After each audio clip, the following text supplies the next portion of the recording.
The theme I was given was transforming the economy through changing business models, changing approaches to policy, and changing focus. So let me try and get through those three separate subheadings. But before I do that, I'd like to say a little bit about the backdrop, the landscape against which these transformations need to take place. Now, those of you who heard me speak before would have listened to me starting most of my speeches by saying that this is probably the most favorable set of circumstances that we've had for over 50, since the late 1950s, really. Why do I say that? Because from the 1950s, for about 25 years, Sri Lanka experienced dramatic and secular decline in its terms of trade. At the same time, there was a demographic surge. The surpluses were coming down, the number of people was increasing. So clearly, there were two major drags on the economy which compromised our development prospects in the 60s, 70s. Then at that time, we also had, for much of the period, inward-looking dirigist policies, which were clearly inappropriate for a small, open economy. So the drags from the terms of trade effects and the demographic pressure was compounded by a set of inappropriate policies. Then there was a liberalization in 1977, but shortly after that, we had the 30-year conflict. Now we don't have any such major drags on our economy, and we are in Asia, the most dynamic region in the world, which is why I say that this is the best set of circumstances we've had for over 50 years. Now, in order to take advantage of those circumstances, there are, in my view, three paradigm shifts that we need to internalize into our mindset and to respond to them if we are to take advantage of these favorable circumstances. So let me go through those three paradigm shifts, if I may, one by one. If you look at the gap between our ranking on per capita income and our ranking on the Human Development Index, Sri Lanka has the second largest gap. So that has been our strength. We've been very good in terms of social development, but not as good in terms of growth and wealth creation. Now, there are those who say, well, look, we have our own ways of doing things. We've done very well in terms of social indicators. Why are you economists so exercised about growth? Well, the answer to that is, again, a socio-political one. While we've had these very good social indicators, it is also a fact that we've had two youth insurrections in the south and a separatist conflict in the north, where tens of thousands of our young people have died. And while there's complex causality explaining those episodes, for me the most significant causal factor is the mismatch between expectations and opportunities. We haven't created enough opportunities for gainful employment for our young people. So unless we can balance social development with growth and wealth creation, it is clearly going to be a problem. So that's something that we need to do. The second paradigm shift is the graduation, Sri Lanka's graduation from low-income country status to lower middle-income country status. For many years, before really 2008, 2009, we were a low-income country. Not only were we a low-income country, but we were very much a donor darling because we were the second country after Chile to liberalize among the countries which had pursued a dirigist route. The traditional donors were very keen to show good development outcomes in a country which had liberal economic policies and a liberal polity, an open polity, a democratic polity. So we got lots of money, which actually spoiled us.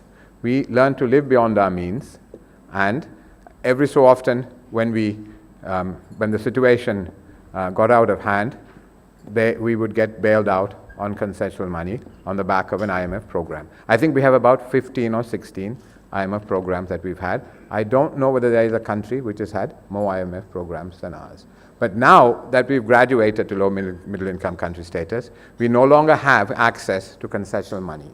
We are now exposed to rating agencies and international capital markets. That imposes much greater discipline in terms of macroeconomic policy making. And that is something we really need to internalize. If we don't have prudent macroeconomic policies, you end up in the situation of a country like Greece. So this is something that we need to internalize, and there has to be a significant change in terms of the way we conduct macroeconomic policy, particularly in the way we operate the government's budget, which has been the main source of instability in the system. The third paradigm shift that we need to internalize is the fact that we are experiencing, or we are on the cusp of an aging process very early in our development trajectory. Normally, countries hit the aging problem at a much higher level of per capita income. One of the reasons, or probably the main reason that we are confronted with this challenge is the success Sri Lanka has had in terms of educating the girl child. The fact that the female participation, female enrollment in primary and secondary education is so high has meant that through a purely voluntary family planning program, we've been able to bring down our birth rate at a very early stage of our development, a relatively early stage of our development. But the problem that has caused is that we now have to confront this aging problem, as I said, at a relatively early stage of our development process. Now, what that means is that we can no longer drive growth through labor augmentation. You see, if more and more people are coming onto the labor force, you can, to a significant extent, drive the growth process through labor augmentation. We can no longer do that. The implications of that are that we now have to have a much bigger role for innovation and for productivity improvement, for competitiveness improvement to drive the growth process. It's a much more difficult task. And so we have to have a laser-like focus on increasing productivity and competitiveness. That has to now come into our DNA. It is not in our DNA, and it really has to come into our DNA as a society if we are to take advantage of the opportunities I hope to lay out before you in the rest of my remarks. So as I said, very favorable circumstances. There are three paradigm shifts we need to internalize and respond to. And if we do that, in my view, the prospects for the country are quite propitious, more than propitious, very propitious, in fact. So let me now get to the second part of my remarks, which is really focused on changing approaches to policy. And here I would focus on macroeconomic policy making and also on the investment climate and trade policy. On macroeconomic policy making, as you're well aware, probably more aware than anybody else in terms of being the business community, the country has been subjected to repeating cycles of stop-go policies. You have a period where everything is go, the economy overheats, then you slam on brakes, and then you repeat this cycle again. And the main source of instability in the system has been the government budgetary operations, the budget deficit, which has pumped excess demand into the system. Our growth rate tends to be more strongly correlated to the size of the budget deficit. If you look at the successful countries in East and Southeast Asia, their growth is correlated to the size of the current account surplus in their balance of payments. It's exports driven. Ours is artificially created, a sugar highs, a boom created by unsustainable budget deficits. We simply cannot keep repeating that cycle. We need to have fiscal consolidation. So it's encouraging that the government has embarked upon a program of fiscal consolidation, which is primarily, but not exclusively, revenue enhancement driven. So the government's major medium-term fiscal objectives are to contain the fiscal deficit to 3.5% of GDP and the debt to GDP ratio to around 70% by 2020. In line with the above medium-term objectives, the government expects to achieve a surplus in the current account in 2017, while a surplus is expected to be maintained in the primary balance from 2018 onwards. Now, there is also some talk to revise the Fiscal Management Responsibility Act with mandatory binding targets for the government deficit and the level of overall government debt.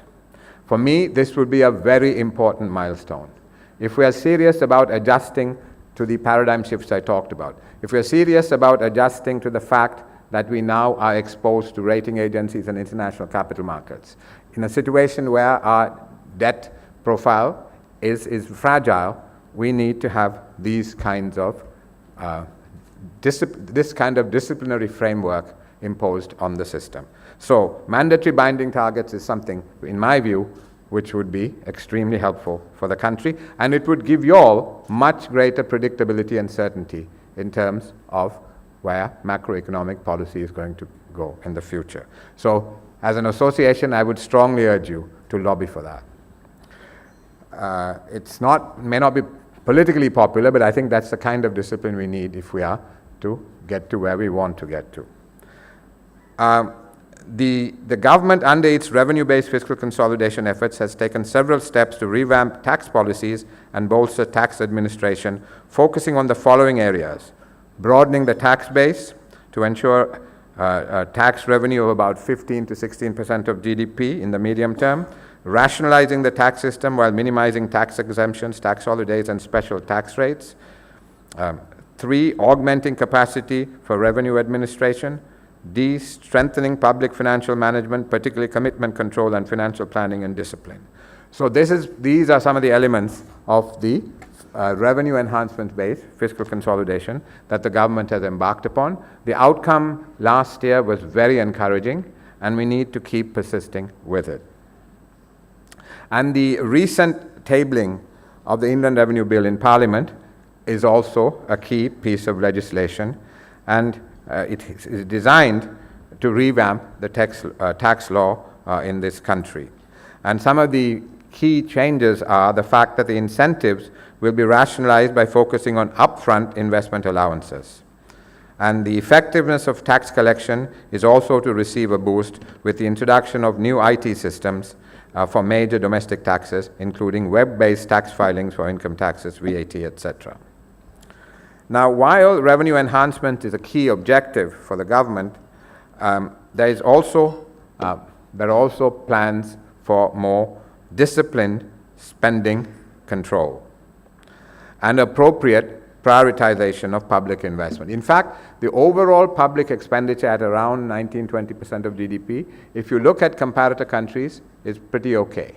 Problem is the quality of our public expenditure. The quality and composition of our public expenditure, which is what we need to focus upon in terms of getting a higher return for the money that the government spends. So, rationalizing expenditure and reducing contingent fiscal risks from state-owned business enterprises are also areas of priority for the government. And in terms of SOEs, it's very encouraging that we've had these statements of intent from the 5 largest state-owned enterprises.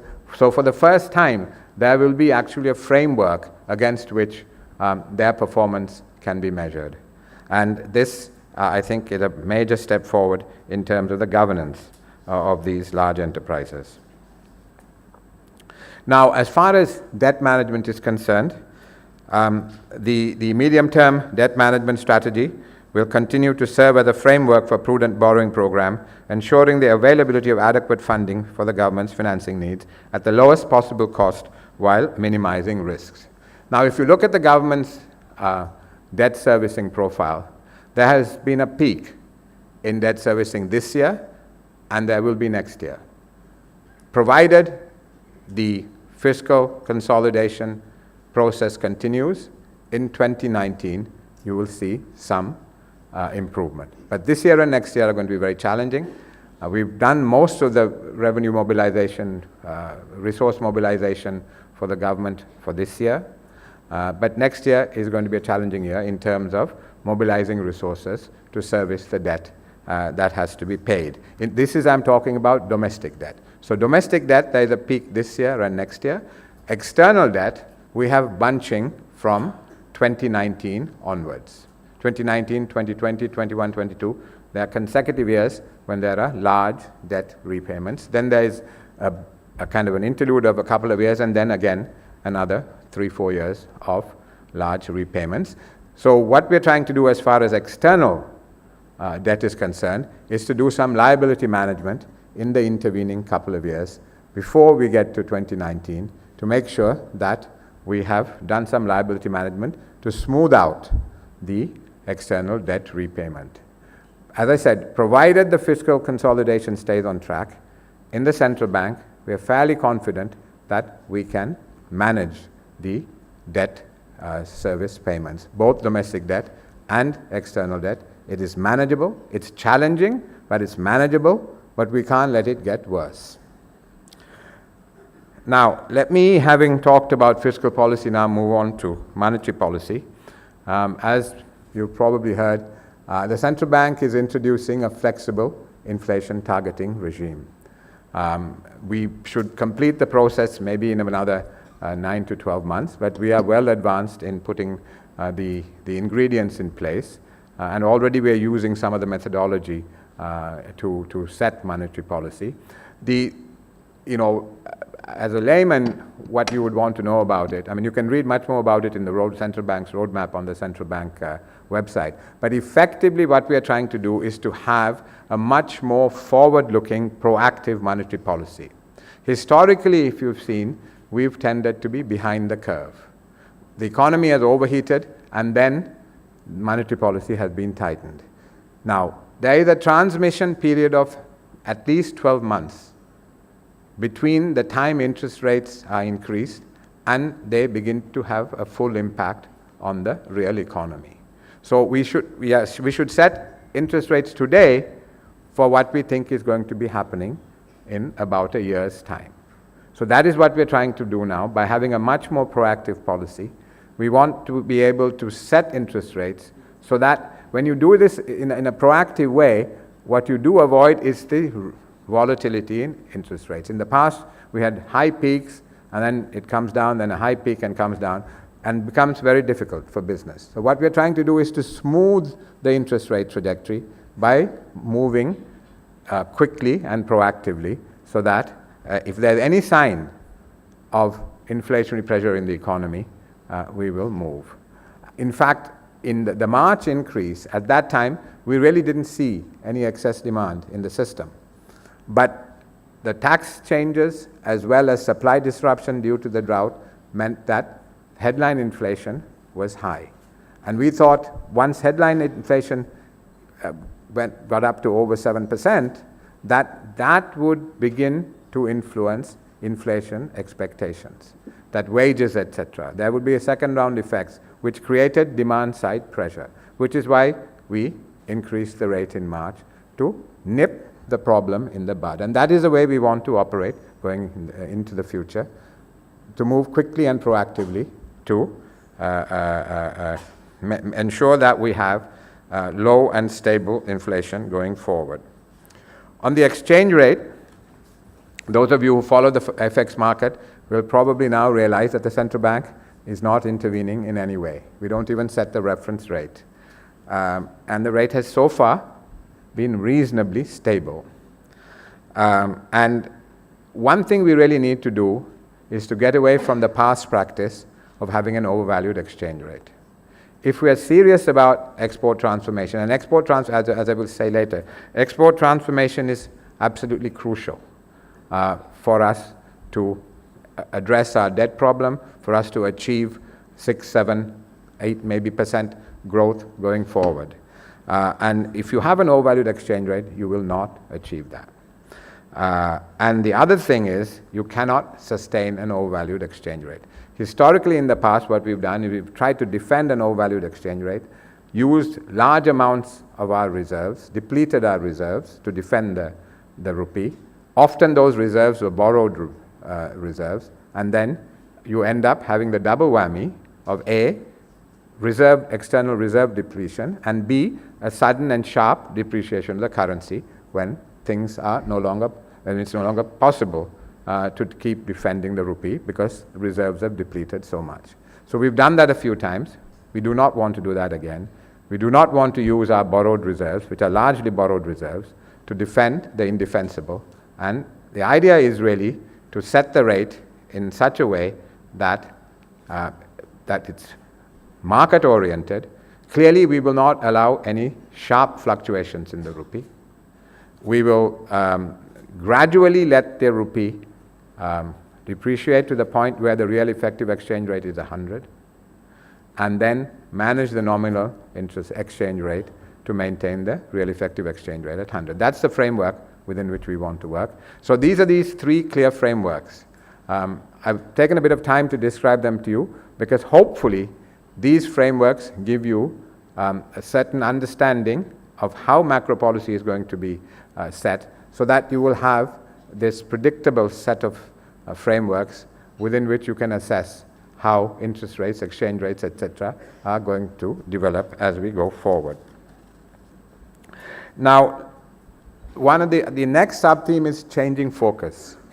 And under the first one was changing policy. Second one was, under changing policy, I'd also like to, as I said, I'd like to talk about trade policy and in the investment climate. Let me start with the investment climate. As you know, the government has set up a series of task forces on 8 of the pillars of the World Bank's Doing Business Index, and they're working through ways and means of deregulating, reducing the number of steps, introducing technology where it can facilitate processes. So that process is going on, not as quickly as we would like, but that process is underway. And I think the whole process was launched formally in May.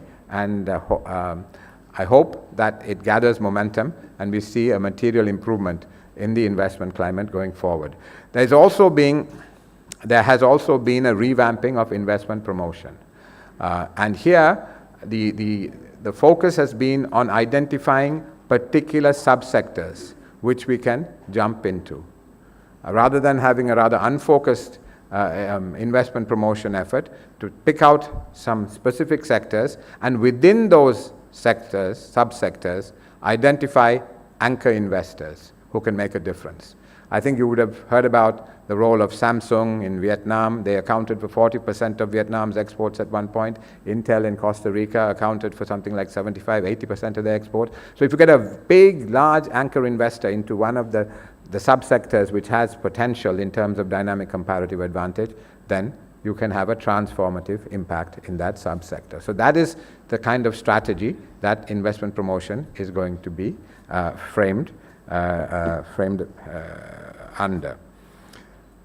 Then, if I can quickly speak about trade facilitation, I think you would have seen even in the press today, the customs process is being improved through technology. The single electronic window is now, I think, almost ready, and there are other processes within the customs department which are being computerized, and the transaction costs of cross-border movement of goods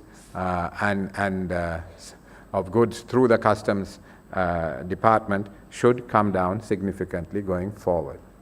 Now, the big area in terms of government policy, in terms of changing focus in government policy, is clearly trade policy. And here there are different elements. One, the government has now put out a trade policy framework. It's just a 20-page document. In my view, it's very coherently and well written, and it sets out for the first time what the government's trade policy is going to be. I would urge you to read it because it gives you a good framework in terms of where the government wants to go. The government is also has introduced an anti-dumping bill into Parliament. Clearly, if one is going to negotiate trade agreements, you have to give the domestic producer protection through an anti-dumping bill, and that is well underway in terms of legislation. Also, the government is putting in place a trade adjustment package. What that means is the government is working with the World Bank, the ITC in Geneva, with European EU funding to create a program whereby domestic industries which could be affected by liberalization of the economy through the trade agreements, where these enterprises could be helped to become more competitive. So that's one element of the trade adjustment package. The second element is to help workers who might be affected to be retrained to acquire new skills. So that's the trade adjustment package that is being worked upon. So you have the trade policy framework, you have the anti-dumping bill, and you have the trade adjustment package. These are all complementary to what is really the jewel in the crown, in my view, which are the 3 trade agreements that are being negotiated. As you know, the government is trying to deepen and widen the agreement with India to go from just an agreement in goods to include services, investment, training, and technology. A similar agreement is being negotiated with China and with Singapore. Now, there is naturally a great deal of concern when a relatively small country like Sri Lanka negotiates with much larger countries like India and China. And there's great asymmetry in their economies. But there are tried and tested ways of addressing this. First, the large country accepts the principle, 2 principles, one of non-reciprocity and 2 of special and differential treatment. So both India and China have accepted this, and that then becomes reflected in the way the positive and negative lists, the safeguard arrangements against import surges, the dispute resolution mechanisms, all those are structured in such a way based on these 2 principles, whereby the interests of the smaller country are protected by it having to do much less than the larger country. So that is how these are negotiated. Our negotiators are well aware of these mechanisms. Of course, one has to negotiate rigorously to make sure that our interests are protected, but there is a way of coming to these agreements while protecting our interests. Now, why is this, in my view, such an important thing? One is, there is no country in the world. You know, there are 190 countries which are all looking for investment, which are all looking to boost their trade. Now, there is no country in the world, to the best of my knowledge, which has got preferential access to China, India, and Europe.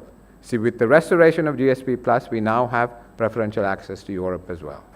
That's, if you count that up, and we have also a bilateral trade agreement in goods with Pakistan. If you count all that up, that's a market of 3 billion people. I do not know of any other country which has such access in terms of preferential access. So this clearly will create more opportunities for our exporters to have preferential access to such a large market. But more than that, what it enables us to do is to leverage this access to a market of 3 billion people to attract investment into this country. So people can locate here and sell to China, sell to India, sell to Europe on a preferential basis. Now, with 190 countries competing for FDI, you have to have some kind of differentiator. And this is potentially the USP that Sri Lanka would have in terms of having this market access, to me, is significant and material. And we need to be able to use that effectively. So let me now move from policy, if I may, to changing focus. And here the focus is changing in terms of the growth model. As you know, in the period immediately after the conflict, growth was driven by foreign commercial borrowing financed public investment in infrastructure. Now, the fiscal deficit and public debt profile is such that that model has run out of headroom. It just is not possible anymore. So it has to be a private sector-led process. It's not ideological, it's purely pragmatic. There is no choice. I mean, countries have been successful using various mixes of the public and private sector. China and Vietnam on one side, more market-oriented countries on the other. For us, there's no choice. The government just does not have the fiscal space to lead the development process, so it has to be the private sector. And if you look at, and this is, if some data from the World Bank shows the role of the private sector in development. The private sector generates 90% of the jobs, funds over 60% of investment in developing countries, contributes more than 80% of government revenue in low and middle income countries. It caters to ever increasing demand for essential services such as banking, telecommunications, health and education. It invests designs and produces a myriad of goods and services which the poor use and those that drive the economy. And it is the dominant producer of exports in almost every economy. So that is what the private sector does. And really our private sector, in my view, needs to play a much bigger role in all these areas. Now, as a result of everything that the private sector does in developing countries, it has a substantial influence on the way in which economies are shaped and developed. This influence spans across issues such as the type of goods and services that the economy produces, the means by which this production occurs, and even the soft and hard infrastructure that is built to facilitate this production. It is also well established that higher private investment is associated with faster growing economies. Now, let me quickly turn, if I may, to some of the government's major development programs, which are going to support what I have been telling you. If you look at the two corridors that the Prime Minister has been talking about, if you look at the Central Highway, we start with Kandy. Japan is developing a master plan for Kandy. There will be a strong cultural tourism component, but also a economic zone, an industrial zone. Then as you come down the Central Highway, Kurunagala and Kuliapitiya, there is interest for economic zones in that area. Already, if I'm not mistaken, there's some interest from Indian parties and Korean parties. Then you keep coming down to Colombo, you have the Western Region Megapolis project, and you have the Port City project. And then you go further down and you have Hambantota. Now, I'd like to say a few words about Hambantota because it's controversial and, in my view, misunderstood. I think it's wholly incorrect, inappropriate to look at Hambantota as a port deal.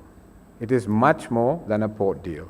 The long lease of the port can catalyze much, much more. Now, clearly we have to negotiate the port deal as rigorously as possible and to protect our interests as well as we can. But what that port would do is to transform an area. You know, it's rather shameful that 69 years after independence, how little we have done for the people of Munragala, for the people of Uva. This investment gives you the potential to transform those areas, because straight after the port deal, the Chinese are willing to do investments in what they call foundational industries. That is cement, LNG plant for energy, steel billets, ship repair. That comes in the first phase. Then they're willing to take on, they've said 15,000 acres of land for industrial zones. Even if we do a third of that, it'll transform those areas. And we have done very little for those people. It has been, in a way, those were the heartlands of the JVP insurrections. There was a reason why they were the heartlands for the JVP insurrections in 71 and 88, 89. He has an opportunity to transform it, transform those areas. We need to look at it like that, not just as a port deal. Then if you go further up, Trincomalee, the Indians, the Singaporeans and Japanese are going to work together to produce a master plan for that area. And there, development of Trincomalee can also, not in addition to developing the east, can also provide opportunities for people from the Rajarata. It can transform opportunities there. So these economic corridors really have the potential to transform the economy. And I think for the north, there's going to be 200% investment allowance given for investment in the north. So there is this regional balance in terms of the government's development strategy. But of course, we need to implement all these things. Execution is the challenge, but the plans are good. Let me finally take just literally 2-3 minutes to rush through. One of the other thing was the change in business model. And here, what I'd like to say is that, there has been a perception that manufacturing is not ready for Sri Lanka. That it's services, that our wages are now too high, that we can't really compete in manufacturing. For me, that is an interpretation which actually would lock out a lot of opportunity. Clearly, we can't focus on low labor cost manufacturing. That is out. But still, through investment, through increasing total factor productivity, we can become competitive in other areas of manufacturing. Why do I say that? Because, in the manufacturing, the opportunity exists for us now to leverage the excellent relations, government-to-government relations that we have with China, with Japan, with Korea, with other ASEAN countries, with India, to get investment into this country, into our industrial zones which we are planning to set up. So to write manufacturing off is a great mistake. Now, so one, there are these opportunities for manufacturing. And there are opportunities for local enterprises as well, because there are opportunities for joint ventures, there are opportunities of supplying some of the industry that's going to come in, the Chinese industry, Indian industry, etc. They will need services as well as inputs. So this can really create lots of opportunities for manufacturing. That is, we leverage our excellent relations with these capital surplus countries in Asia to create manufacturing capacity here. And we have the location, and we have the preferential trade agreements, which I hope will be negotiated within the next, say, 12 months. The other point I'd like to make is SME development. If you want balanced growth, clearly SME development is crucial. There are 4 areas: inputs, training, inputs, access to finance, and marketing. Those are areas where these enterprises need support, and we have to have a cohesive, coherent program to support them at all 4 levels. Of those, the most intractable problem is marketing. If you clear the marketing channel, the other things get looked after. So that is what we need to do for SMEs, to make sure that the benefits of growth are spread. Agriculture, again, we need to review basically our land use and our crop mix in a fundamental way. And we need to make sure that we modernize agriculture. At the moment, we are trapping people in low productivity, low income agriculture through a series of distortionary incentives. Now, that can't be changed quickly. It's politically very difficult to do so, but we have to have a vision as to where we are going to take our agriculture. And as I said, we need to review fully how we are going to use our land, what are the crops we are going to grow on them, and have a much more commercial agricultural sector. Let me, as I've run out of time, let me stop. By way of conclusion, I would like to basically say that lots of the government's plans and programs are going to take 12, 18 months, maybe more, to materialize. In the next 12 months, it is the domestic private sector that has to carry the baton. I would ask all of you to ask yourself the question, not to look at all the negatives. There are plenty of negative things. But I would ask you to ask these questions. 1, are the macroeconomic fundamentals improving? Is macroeconomic policy making taking place in a more sensible and stable way? Is the investment climate improving? Slowly maybe, but is it improving? Is it going in the right direction? Are transaction costs coming down in terms of cross-border movements of goods and services? These are the kind of questions. Are we going in the right direction? If we are going in the right direction, I would urge you to put your money here rather than in Bangladesh or in Fiji or in Ethiopia. That is something I've just asked these rational questions. Are we going in the right direction? If we are, this is the time to get in as far as the Sri Lankan story is concerned. I must say it upsets me a little bit that I see foreigners investing in our stock market. I see foreigners now beginning to invest in our government securities. We floated an international sovereign bond. It was almost 7 times oversubscribed. Yet, the domestic private sector still got its wallets tightly buttoned up. It's not something I understand very well. So please, I would ask you, be very, very, very extremely hard-headed about it. But please ask yourself the question, is the story going in the right direction? Despite we have a political system that is noisy, that is untidy, but I look at the VAT as a template. It gets introduced. There is a law case. It gets withdrawn. Then there is squabbling within the government. But it finally gets passed. It doesn't get passed once, but twice. Now the same thing is happening with Hambantota. Before the end of the month, it will be signed. Again, We think we're going to sign something, and then there are people on the streets, and then all kinds of stuff, and people are squabbling, and it is going to get signed. That is our way of doing things, you know, and and really, but think of this, this very untidy, in many ways dysfunctional political system has given us freedom for 70 years.